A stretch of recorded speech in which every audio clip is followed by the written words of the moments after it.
Thank you for joining us today. We'll begin momentarily.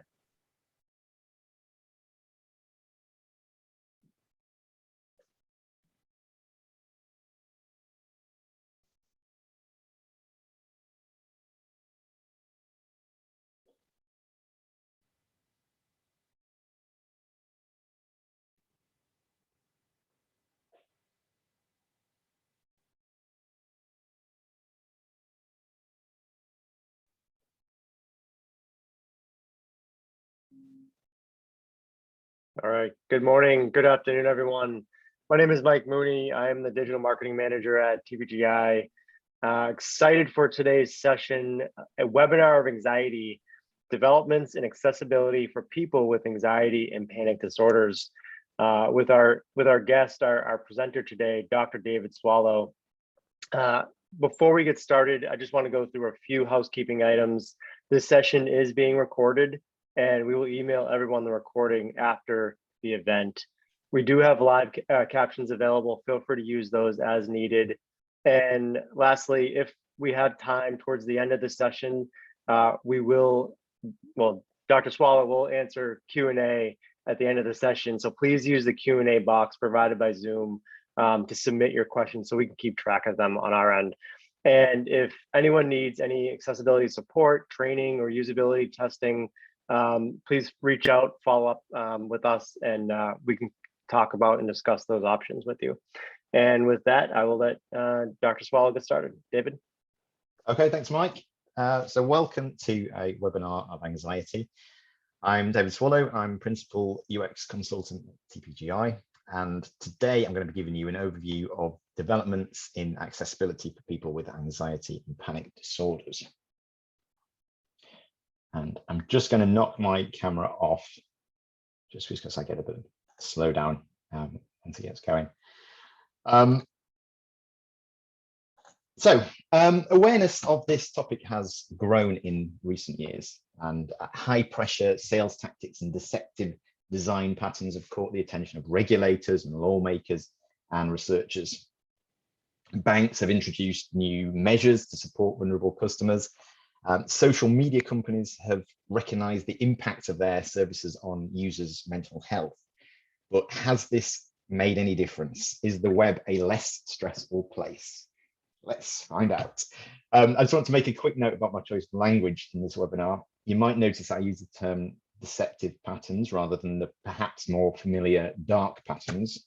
And while the latter is commonly used and has been for years, the term also reinforces the idea that dark is bad, which is problematic and something that the industry as a whole is striving to address. Even Harry Brignall, who coined the term dark patterns, has renamed his site deceptive design. So that's what I mean by deceptive design patterns. Okay, before we go any further, I'll just explain what I mean by anxiety and panic disorders. So for this, we turn to the Diagnostic and Statistical Manual, or DSM-5, which is the industry handbook for classifying mental disorders. So anxiety disorders comprise a range of mental illnesses that are characterized by excessive feelings of fear, apprehension, and dread. So for example, you've got social anxiety disorder, which is the intense fear of being embarrassed or humiliated or judged negatively by others in a social or work setting. You've got claustrophobia, which is the fear of confined spaces. Agoraphobia, the fear of being in a situation that will be difficult to escape from. Health anxiety, which is where people have a preoccupation with the idea that they have or will have a physical illness. And then panic disorders describe sudden, frequent, and intense feelings of panic or fear, sometimes for no clear reason. And people often have more than one anxiety disorder, and they may also have other psychiatric conditions such as depression. And the most common combination, at least in the UK, is mixed anxiety and depression disorders. So that's a very brief overview of the types of disorders we're talking about. It's in no way exhaustive, and in no way am I any kind of medical professional. Now, anxiety disorders are the most common mental illness in the US. They affect 40 million adults in the US alone, or 18.1% of the population every year.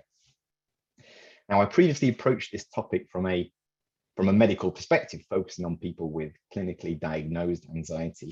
But it soon became clear from the feedback that I received on blog posts and previous talks that anxiety is something that impacts pretty much everyone to some extent. And many of the issues that I raised struck a chord with a broad cross-section of people, suggesting that you don't need a clinical diagnosis of anxiety for these things to make you anxious. In her book, Anxiety for Beginners, A Personal Investigation, Eleanor Morgan writes, if someone tells you they never experience anxiety, they're either A, lying, or B, a sociopath, really. In the latest version of the Diagnostic and Statistical Manual of Mental Disorders, antisocial personality disorder with psychopathic features is described as being characterized by a lack of anxiety or fear. So just something to bear in mind. So all of this is to say this isn't exclusively for people with clinically diagnosed anxiety and panic disorders. So in a way, this is for everyone. So almost 4 years ago, when I first became interested in this topic, I took the very scientific approach of asking Twitter. And I said, generally speaking, what features of websites and apps make you feel anxious or stressed? And this generated a surprising number of responses and made me realize that I'd perhaps touched upon something that impacts many people.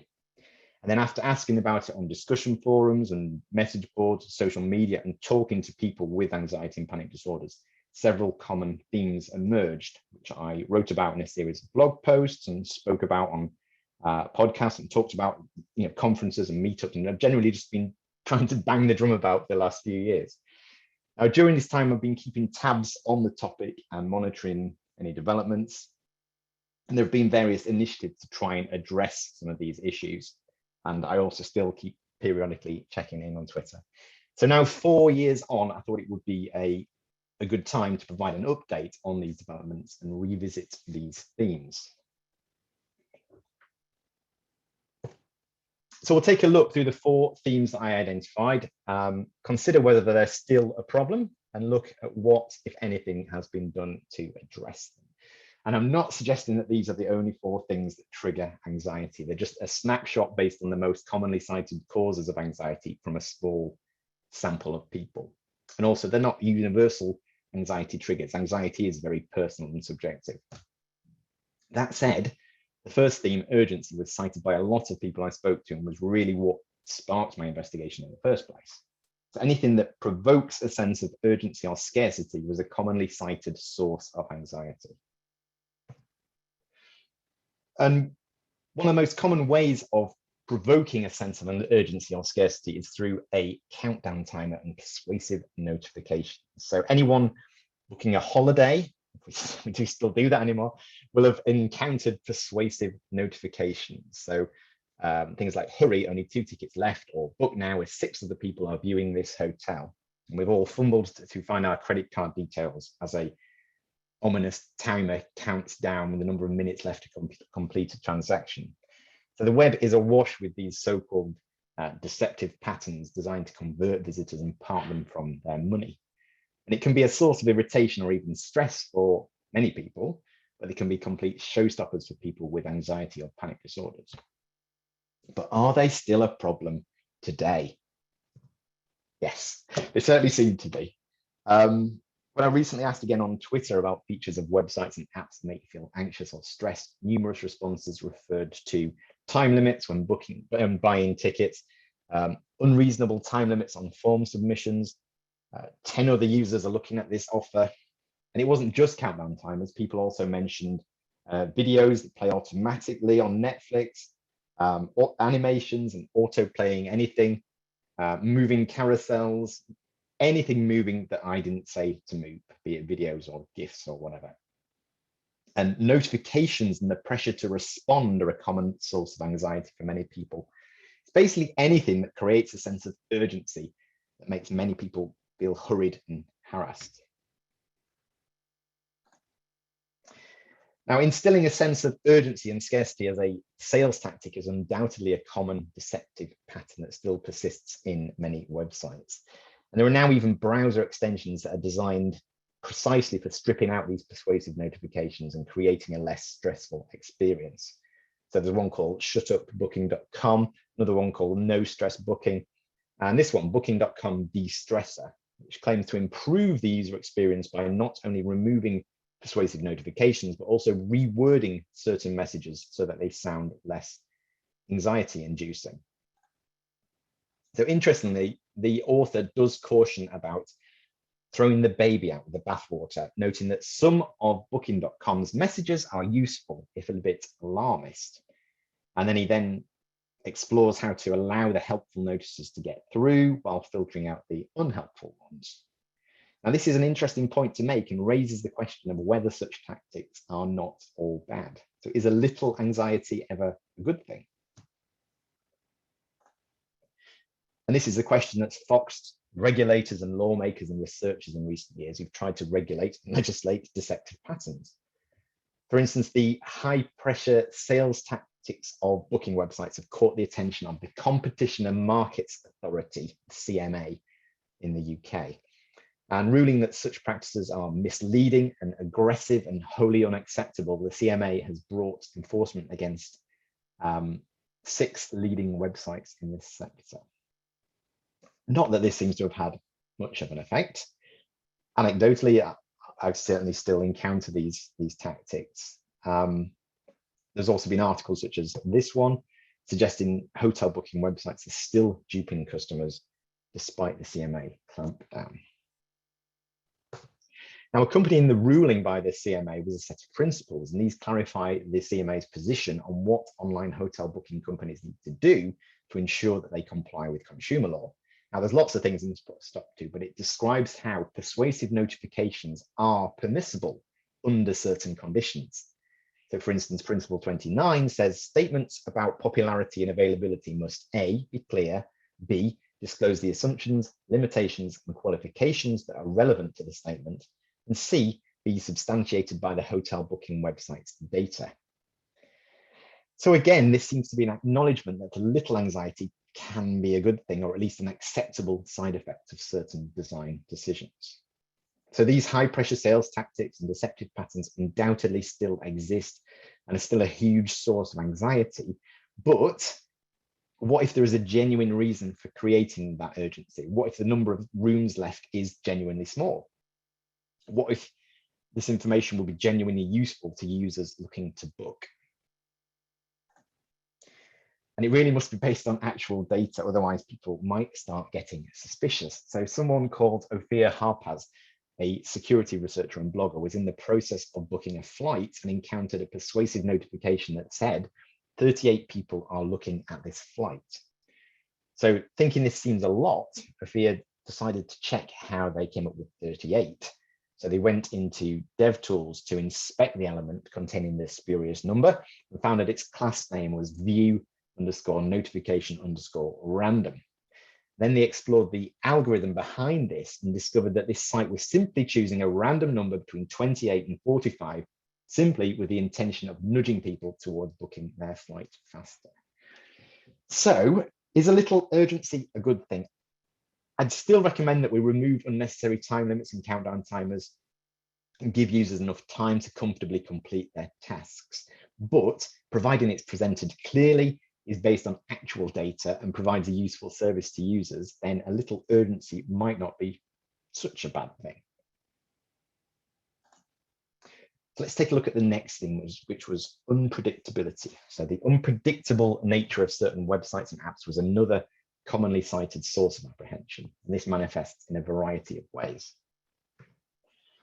So one example is when interfaces themselves don't do what you expect them to do.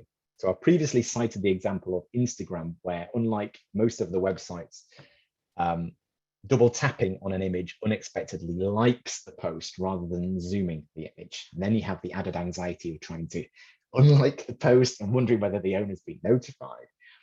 So this issue of accidental likes is definitely still a problem today. As one Twitter user commented, I have a hand tremor just enough so this happens a couple of times per day. I didn't mean to like the post announcing your tragic news. I was just trying to scroll past it. One respondent feared that they might accidentally share something or unknowingly allow an app or a site to post to Facebook on their behalf. Another respondent mentioned the infinitely scrolling newsfeed of Twitter and said, I'm always worried that I'll accidentally tap the screen, causing it to go back to the top of the page, and I'll never be able to find the post I was in the middle of reading. This happens at least a couple of times a day. Several people said they were often reluctant to click on links, the very building block of the web, either because they might not be able to return to the previous place using the browser back button, or simply because they didn't know what will happen when they click the link or where it will take them. So unpredictable user interfaces is one aspect of this. Another aspect is online forms. So we'll all be familiar, I think, with trying to decipher the doublespeak of opt-in or opt-out marketing checkboxes. So tick this checkbox if you do not want to receive our newsletter. And this on the slide is a currently live form from an insurance provider in the UK.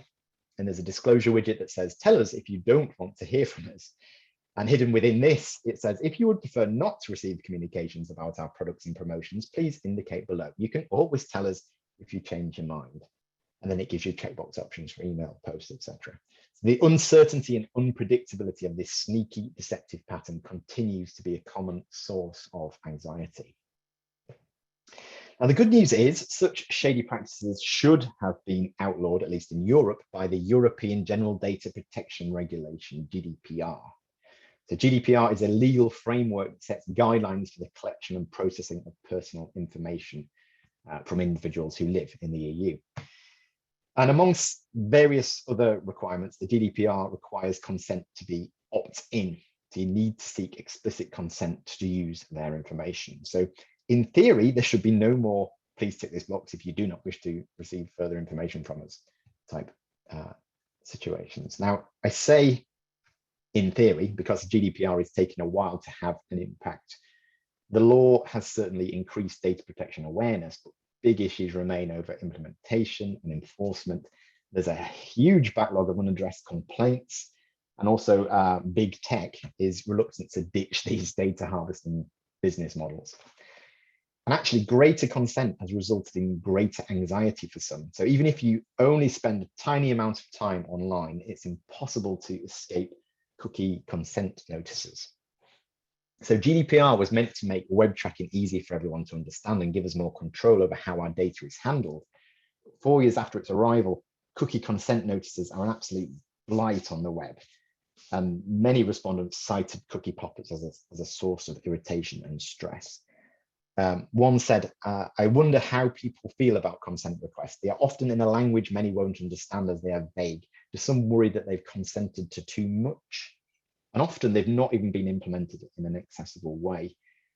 One respondent said on Twitter, many of them obscure the content and can't be clicked with my accessibility tooling. So I guess I'm not reading that article or using that website. And similar tactics apply when it comes to purchasing or signing up for a newsletter or a premium option or subscription. Guilting users into opting into something is referred to by the Deceptive Design website as confirm shaming. So the option to decline whatever it is typically worded in such a way as to shame the user into compliance. It's also styled to be practically invisible in comparison to the massive confirmation button. And if you go to confirmshaming.tumblr.com, you'll find some hilarious examples of this practice. And several people, including my mother, have been in touch to tell me about the anxiety-inducing practices of a certain large retailer, particularly in their burning desire to get you to sign up to their membership scheme at any cost. Now, these practices defy many established UX principles. They fail to make important information clear, whether you've actually signed up or not and what you're actually paying for. Crucially, they fail to explain to users what will happen, leaving them confused about next steps and uncertain about the consequences of their actions. And it's this confusion and uncertainty that's a huge trigger of anxiety.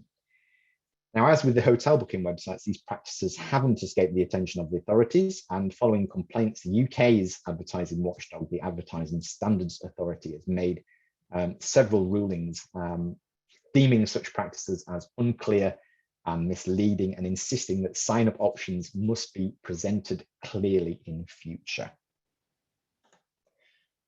And the European Parliament Committee on Internal Markets and Consumer Protection, IMCO, recently held a specific hearing on the risk evolving from the use of deceptive patterns. And this was a very interesting session, which highlighted the difficulties that lawmakers are facing in trying to regulate deceptive patterns.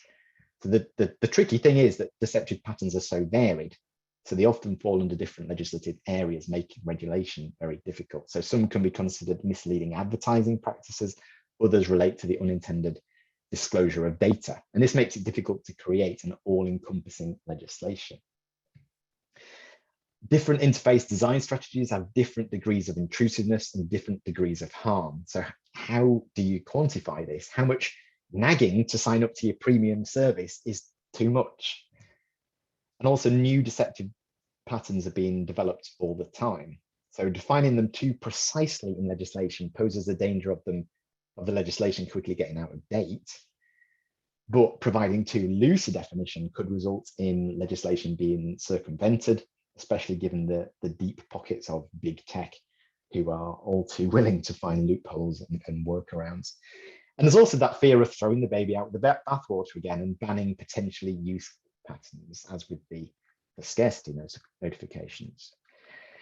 So the unpredictability of websites and apps is undoubtedly a big problem that needs addressing, but how do you define deceptive patterns in a way that doesn't impinge upon things that help users? And how do we legislate and regulate without becoming too intrusive? So lawmakers are acutely aware of how GDPR has proven difficult to enforce and annoyed everyone with cookie bans.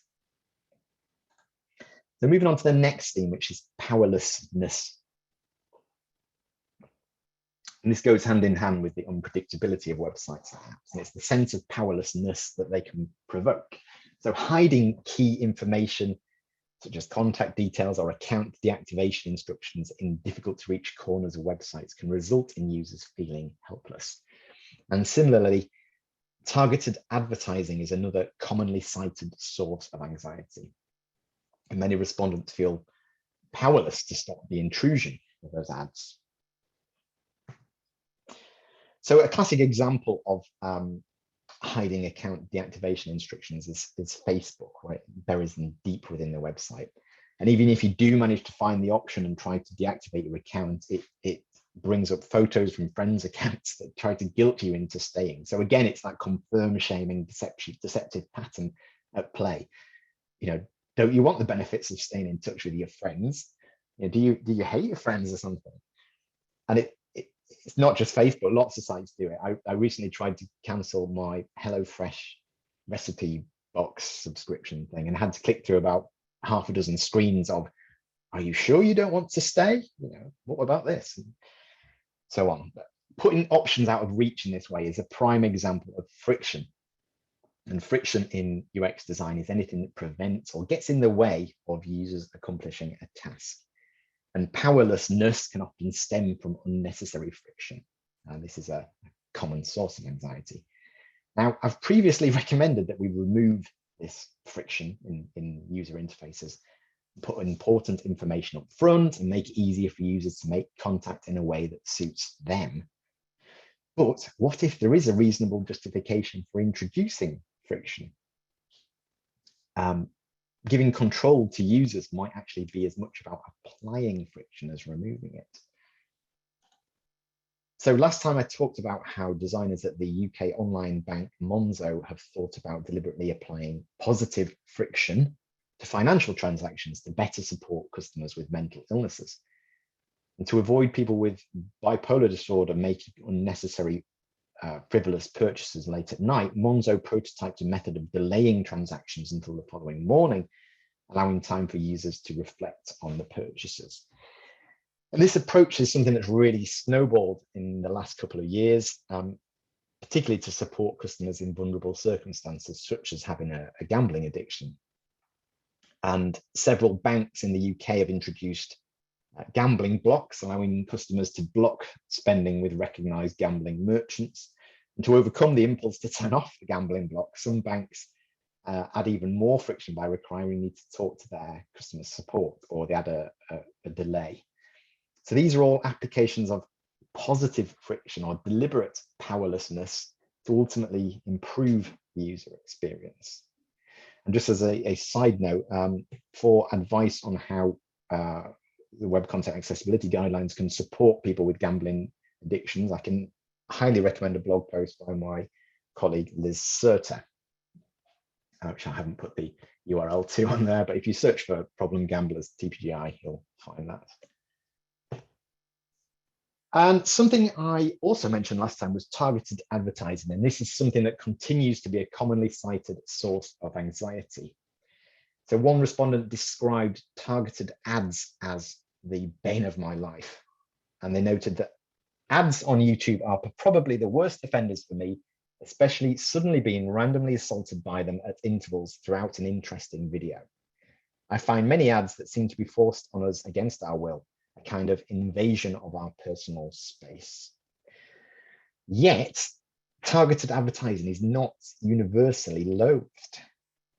A powerful article by Payal Arora called "The Biggest Myths About the Next Billion Internet Users" examines the digital habits and behaviors of people in developing countries and busts some common myths and misconceptions.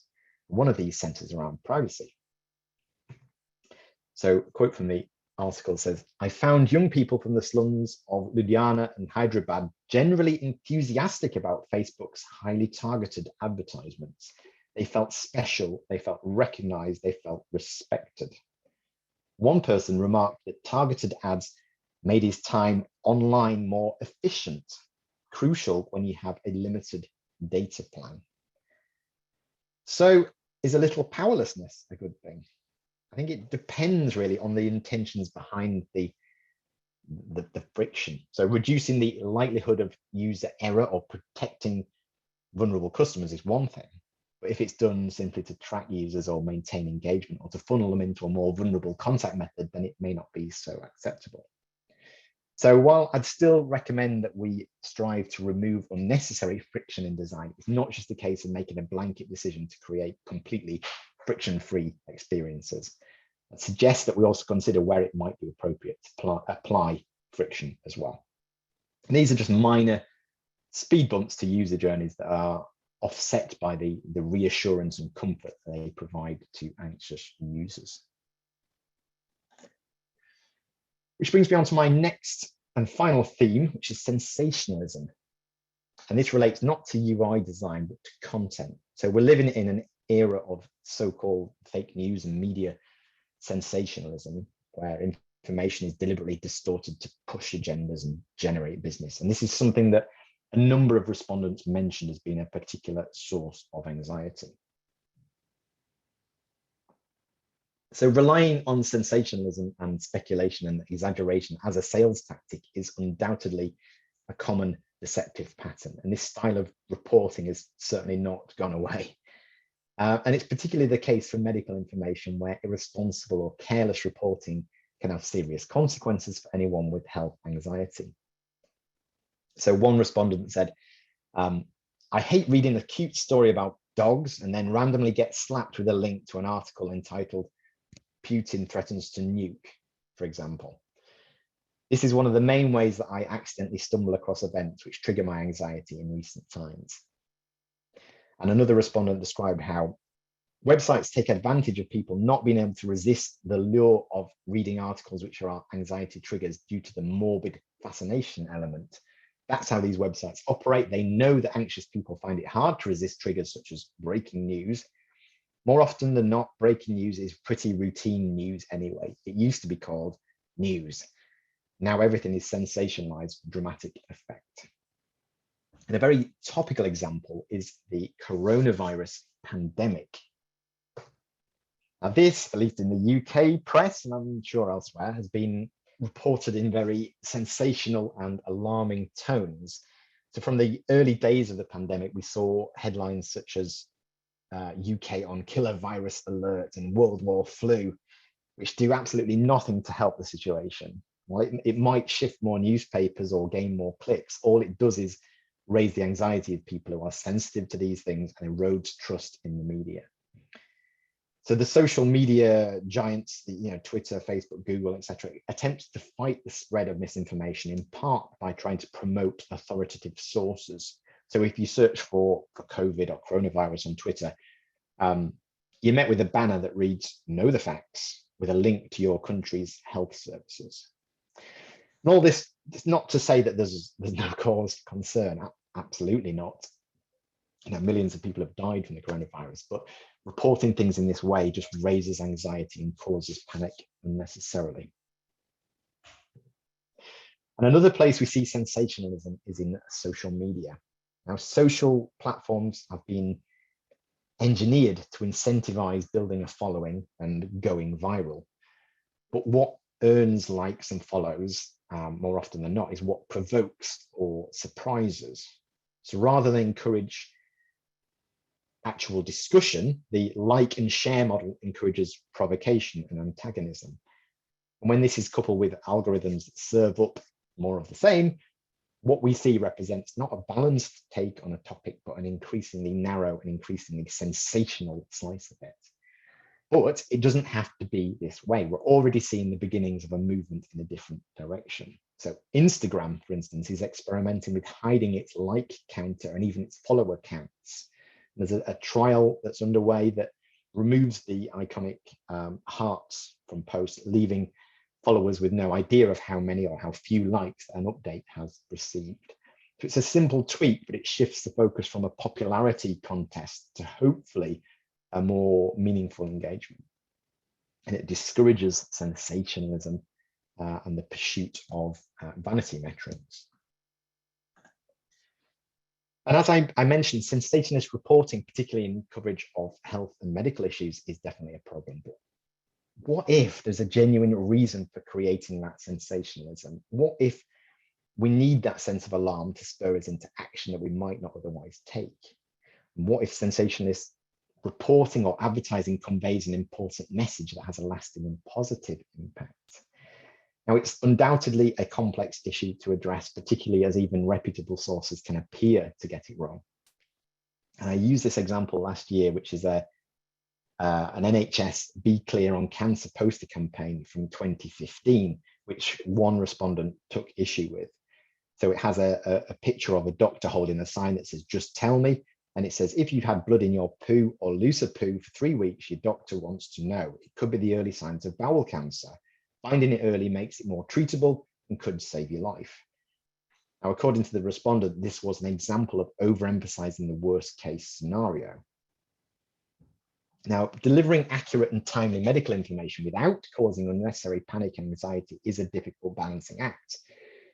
Alarming headlines may be distressing for some users, but that must be weighed against the raised awareness and the number of lives potentially saved.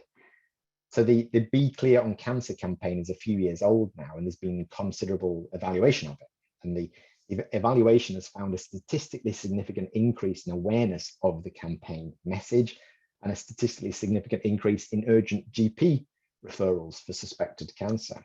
So as alarming and sensationalist as these posters might be, this campaign has raised awareness and ultimately saved lives.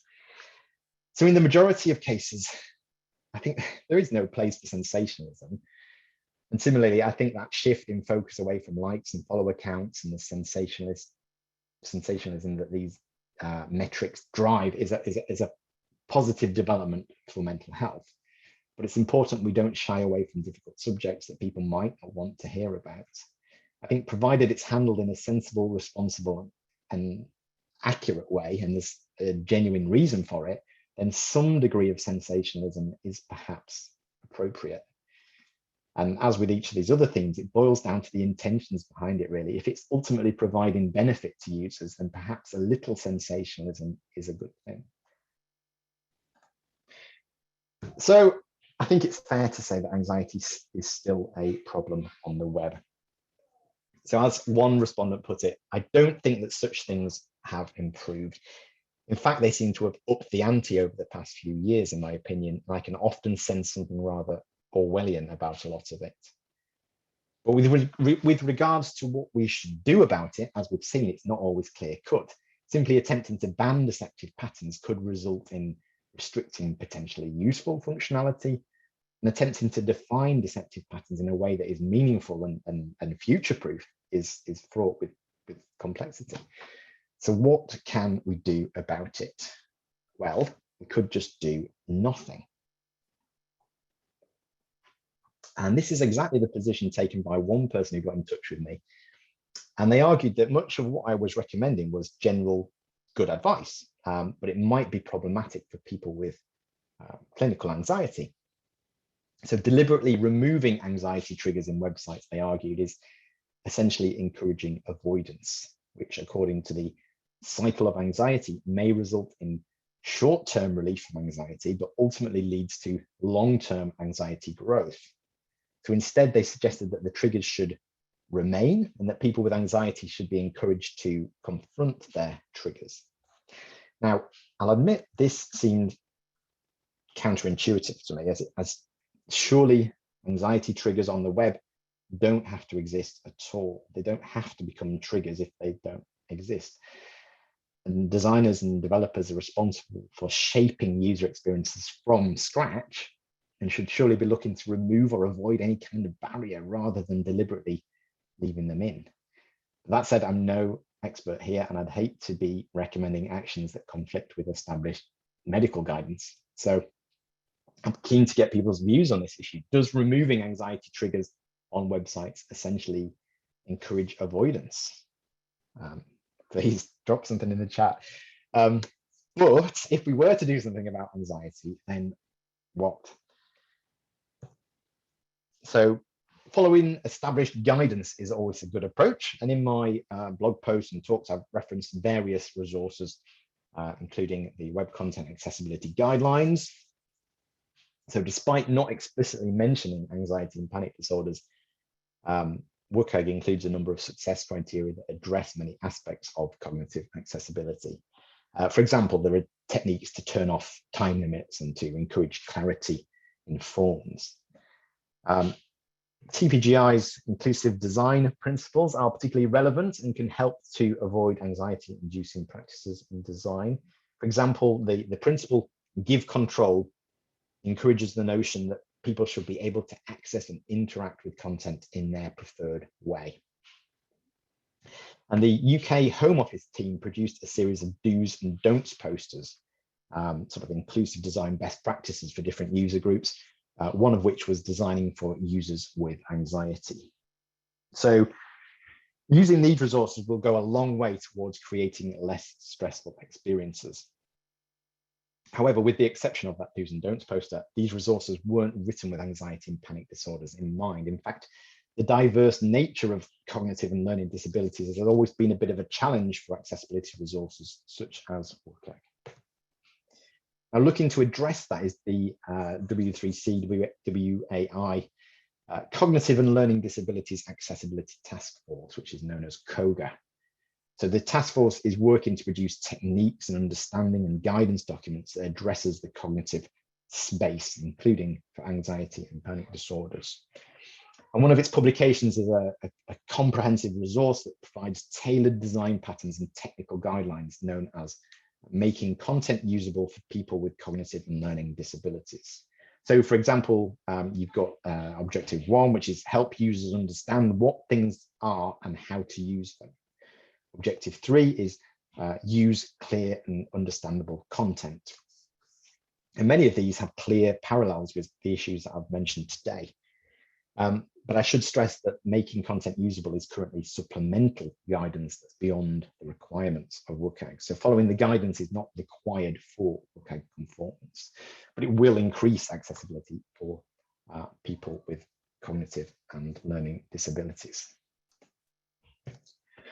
Something I've mentioned before, but I'll mention again, is design patterns for mental health. And this is a public domain pattern library that aims to improve the design of online mental health products and services. So essentially, it's a set of evidence-based positive design practices designed to counteract the web's deceptive patterns. And this is a resource that's been around since 2018, but thanks to an injection of funding, it's recently been updated. And like any of these resources, the patterns are a work in progress, and they're always looking for people to contribute, as you might have noticed by the big contribute button in the header there. So if you're interested in that, do get involved. Now, something that I'm consistently asked about when I have given these talks is whether it would be possible to design some sort of tool or plugin to tackle anxiety. And I know researchers who are exploring the idea of a calm mode for web browsers that is less anxiety inducing. Some people use reading mode, reader view in browsers for this purpose, as it strips away a website's formatting and empty space and ads and all the other anxiety inducing cruft to help you concentrate on the text. One person I spoke to relies upon ad blockers in a similar way to help reduce potential triggers. There's distraction-free word processors such as Calmly, which strips away all but the essentials of writing. There's also calm modes in video games, which promote a less stressful experience. That's a whole different talk. I've even heard of cars that have a calm mode, which turns off everything except the speedo to avoid nagging distractions and allows you to focus on driving. But one person wondered whether you could have something similar to the prefers reduced motion CSS media query, which is a way of signaling to browsers to minimize the amount of non-essential motion for the benefit of people with motion sickness and vestibular disorders. So yeah, something similar to that for anxiety. Now, I'll admit that a prefers reduced anxiety or prefers reduced tension is a really appealing idea, but my response is usually the same. Where do you start with that? Getting companies to comply would be difficult. So, deceptive patterns, at least in the short term, are simply too profitable. And many companies care little about how anxious or stressed their websites make you feel. Plus, there's so many triggers for anxiety, and different triggers affect people in different ways. How would you tackle them all? The booking.com plugins that I mentioned at the start could be seen as a first step, but that targets a very specific instance on a very specific website. You could take the approach of these calm modes, but in kind of stripping away everything, there's a slight sense of throwing the baby out with the bathwater, plus some anxiety triggers can't be taken away so easily. And that takes us back to the problem that legislators are having. How do you pass legislation that realistically addresses all current and future deceptive patterns, and which does so without removing potentially useful functionality? You could certainly legislate against some of the worst deceptive patterns with some very specific language and precise definitions, but there's no way you're going to catch them all.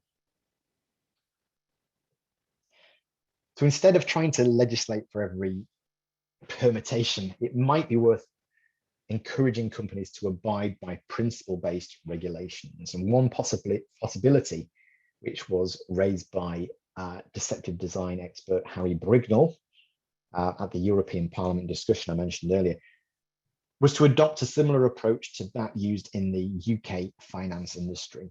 So rather than detailed guidance or rules, companies instead are legally obliged to follow a set of principles on treating customers fairly, almost like a code of conduct.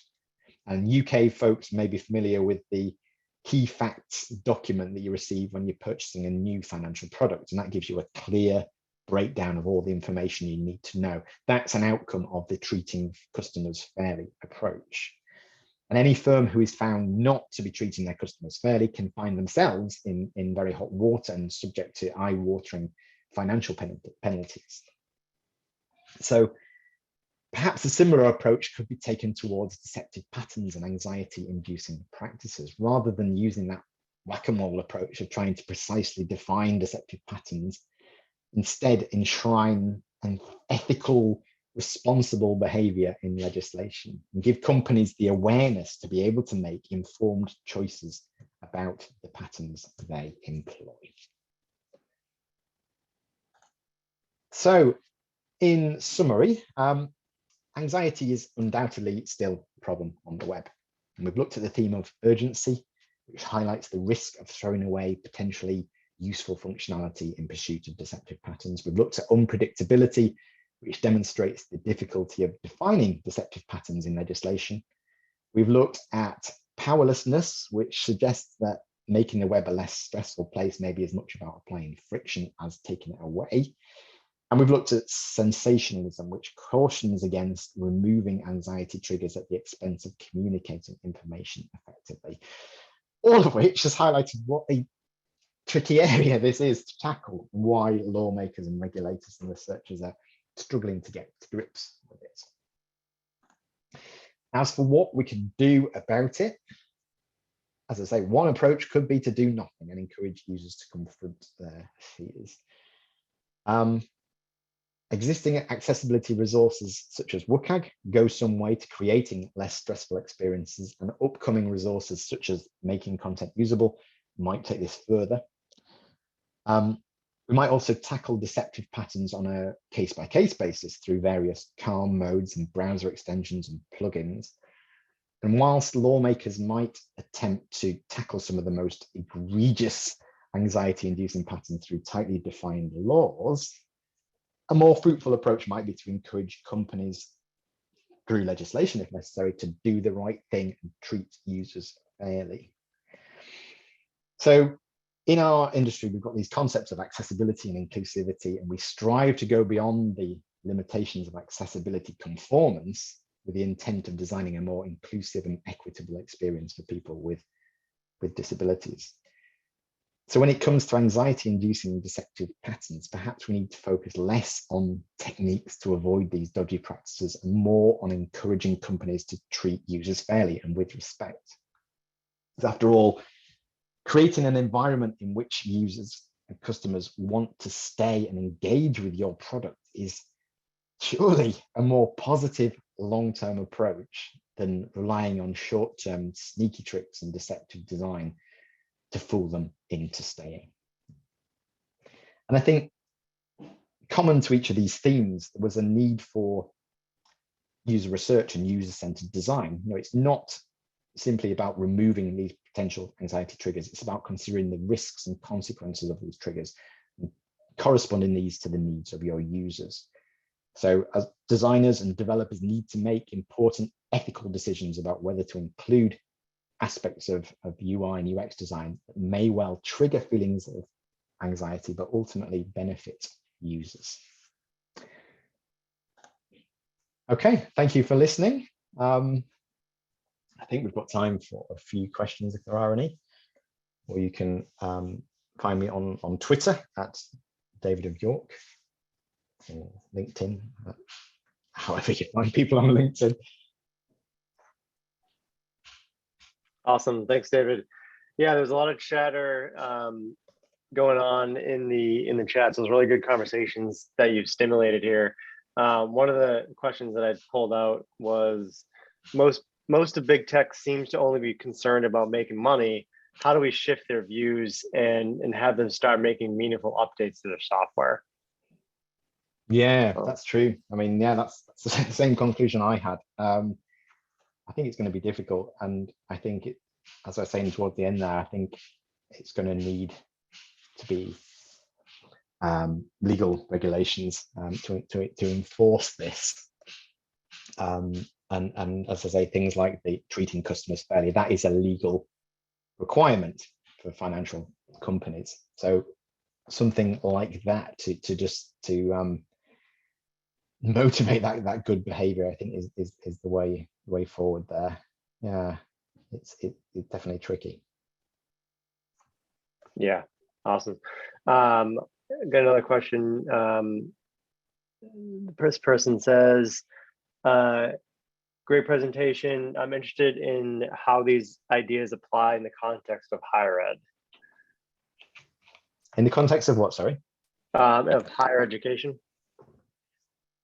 Yeah, I mean, a lot of the deceptive patterns are kind of commercially based, because they're usually trying to sell you something. So I guess it's a slightly different approach in higher ed. No, I'll have to think about that. I'm not really sure where you'd see such things because the motivations are different, really. With the, like, for example, the urgency and the countdown timers and the creating that hurried and harassed experience. Yeah, I'm not sure where that would apply really in higher ed, because as I say, it's commercially driven, most of these things. Does the person have any ideas of where that they might have encountered those? Well, what I can think of off the top of my head is maybe like they only have capacity to accept X amount of students. Right, yeah. Yeah, so like that could be like one scenario. Yeah, but I guess, as I was saying, with that those limitations, if that's true and that's based on data, then knowing that would be more useful, surely, than hiding that information. Awesome. I don't see any other questions coming through the Q&A, so this might be a good time to wrap up. Actually, there's one question right here that just came through. Do you find a direct link to whether more accessible websites and platforms have any less anxiety triggers, or do these triggers stand independently than the marketing strategy used? Just repeat that again. Yeah, no, sorry, I'm not sure if the quality is that great, but do you find a direct link to whether, excuse me, let me start over. Do you find a direct link to whether more accessible websites / platforms have any less anxiety triggers? Oh, I see. Yeah. I'm not going to answer. I'm afraid. No, I get the idea. Yeah, whether I would assume if the websites or the platforms are following those resources I mentioned, like WCAG, if they are genuinely accessible websites and platforms, then, as I said before, a lot of those criteria from WCAG do benefit anxiety sufferers. They're less likely to be employing those sneaky tactics. So I would imagine so that is the case. Yeah, but I haven't noticed anything yet. Fair enough. Awesome. Well, really appreciate the time, David. Again, everyone, thank you for joining us today. We'll follow up with an email with the recording and any resources mentioned today. And if you do have any questions, feel free to reach out and we'll be happy to help. And have a great day. Thanks a lot, David. Thank you. All right. Bye.